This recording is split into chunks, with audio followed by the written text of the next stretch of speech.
before we start making offers and doing all that crazy stuff, we want to test the seller's ability to take action, because some people are not, oh, not some people, most people aren't going to sell right now. Sure, we get laydowns here and there in our business where they're just ready to go and they're ready to roll. But a lot of people, it's a process. It takes 2, 3, 4, 5, 10, 20 phone calls. You know, we got sellers in our database for 7 years that we're still trying to work and buy houses from, right? This is the way it is. So what I normally will say is I'll say, listen, Mr. Seller, we covered a lot of ground today, and I'll summarize their scenario again. If you got a number you were happy with, what would your next steps be? And I want to see their ability to make a decision, because once you give the seller your offer, this is a big nugget too. Once you give the seller your offer, they have all they want from you. They have all the leverage, and they know exactly what they have, and they really have no reason to talk to you after that, because they're calling to get an offer, right? So you want to delay this offer as much as possible. So I'll say to the seller, and this actually has worked really well on some recent deals. Hey, if you got the number you were happy with and this thing worked out and it solved your problem, what would your next steps look like? And if they say, well, I would sell, then you could confirm it. Okay, so it sounds like if you got a number that worked for you and you were happy with it and your wife was cool with it, you'd be on board to go forward and we could proceed if you were comfortable. Yes, okay. So now we know the problem we're really solving for is the price and making sure they're happy with the price, because everything else seems to be making sense here. The deal killers, the objections, they said, what they say and what they do is obviously a very different thing. Ask me how I know that. But we're working towards a pretty good outcome right now, right? So that's a big piece, is you want to test their ability to take action before you ever make an offer. Because a lot of times in reality, you'll say that and they'll be like, well, I can't do anything right now. I still got, whatever. And now you can say, okay, well, it sounds like even if you got a good number that you were happy with, you can't even make a decision right now. And then you kind of know where you're at with them and you kind of back that offer, delay it, maybe follow up with them and be more strategic with it. But you want to test their ability to take action. So now we do that. And obviously I'm going fast here, but I'm sure there's going to be some questions.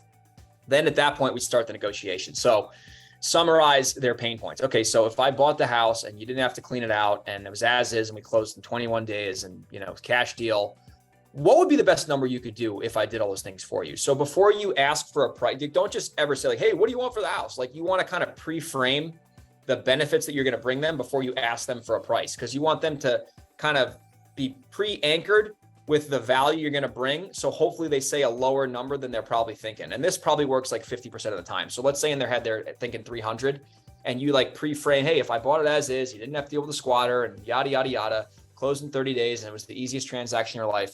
What would be a reasonable number you'd get considering all those things? Maybe they go from 300 to 280, maybe 50% of the time that works. And listen, that'll save you 20 grand in that negotiation right off the bat. So you want to pre-frame all the benefits you can bring them before you ask for their price. And I always love to ask for the price like 4 times. Hey, with all the benefits I can bring to you, what would be a reasonable number you'd want to accept? I try to get them to say a price. Maybe 50% of the time they'll say a price, and then we have the number.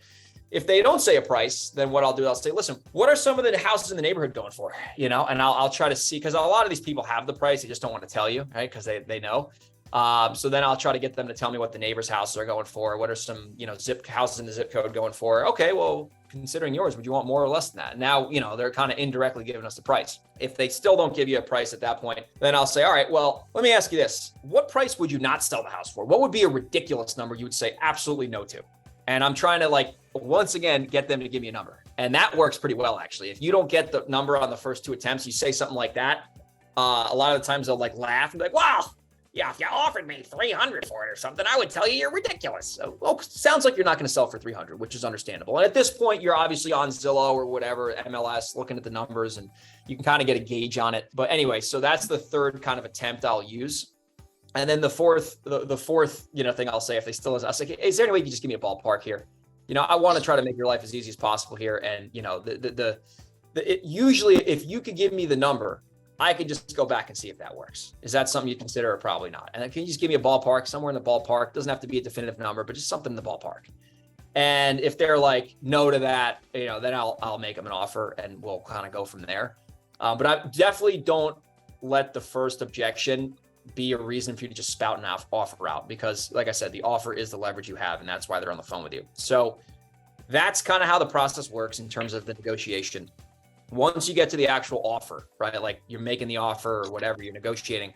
Something that is really scary that is so effective though is when you make the offer, let's say they accept the offer and they give you a yes or whatever, you want to try to kill the deal before you even get the deal. So, hey, Mr. Seller, it sounds like, that price is going to work at the 280. And it seems like that is the number that's going to, you're accepting right now. Are you 100% okay with this? I want to make sure that you're comfortable with this and we're not just having this conversation and it's, you're saying yes now, but you might say no later. Are you 100% sure that this number actually works, or is this not going to work for you? You can just be honest with me, seller. I promise it won't hurt my feelings. I just want to make sure that I can truly help solve a problem for you and you're cool with that number. Because if you're not, that's totally fine and it's no big deal. And you back away, right? Which is scary. It's scary to back away because you think you have a deal. But the truth is, if they're not committed to you and the number, you're going to find out anyway, and you're going to find out the hard way, right? So your best bet is to do this and be very proactive and try to kill this deal a bunch of times, because as Todd Toback says, motivated sellers are like zombies. You can't kill them. You just can't kill them. It's impossible. If they want to sell you their house, they are going to sell you the house, right? Whatever it takes, they're going to sell you the house. So the more you can stress test the deal and, really dig and make sure they're committed to them, that's going to make you more successful more often than not doing that.